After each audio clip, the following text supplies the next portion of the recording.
দর্শক আপনাদেরকে জানিয়ে রাখি, বিএনপির ভারপ্রাপ্ত চেয়ারম্যান তারেক রহমান সপরিবারে অবস্থান করছেন এভারকেয়ার হাসপাতালে।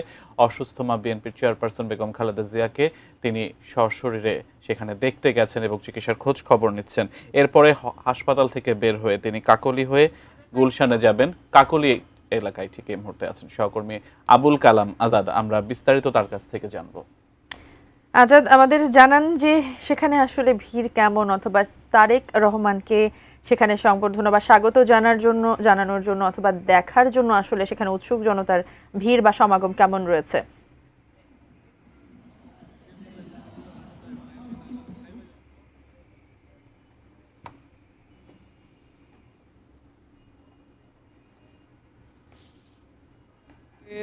তারেক রহমান এভারকেয়ার হাসপাতাল থেকে এলিভেটেড এক্সপ্রেস ওয়ে দিয়ে কাকুলি যে জায়গাটি রয়েছে আমার পেছনে, এই জায়গাটি দিয়েই তার গুলশান এভিনিউর বাসভবনের দিকে যাবেন।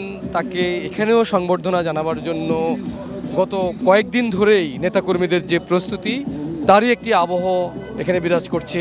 দিনভর তারা তারেক রহমানকে যেমনি 300 ফিট এলাকায় সেখানে সংবর্ধনা জানিয়েছেন, বাসায় যাওয়ার পথেও তাকে এখনও পর্যন্ত এতটাই আবেগ, ভালোবাসা তাদের দলের শীর্ষ নেতার প্রতি, সেজন্য অপেক্ষা করছেন।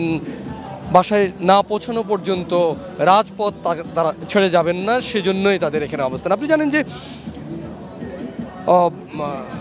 সিলেট, লন্ডন থেকে সিলেট বিমানবন্দর, তার পরবর্তীতে হযরত শাহজালাল আন্তর্জাতিক বিমানবন্দরে নেমেই খালি পায়ে দেশের মাটি ছুঁয়ে তিনি যে তার অনুভূতি প্রকাশ করার পরেই এ দেশের মাটি, মানুষ এবং সবশেষে তার মায়ের কাছে এখন অবস্থান করছেন তারেক রহমান।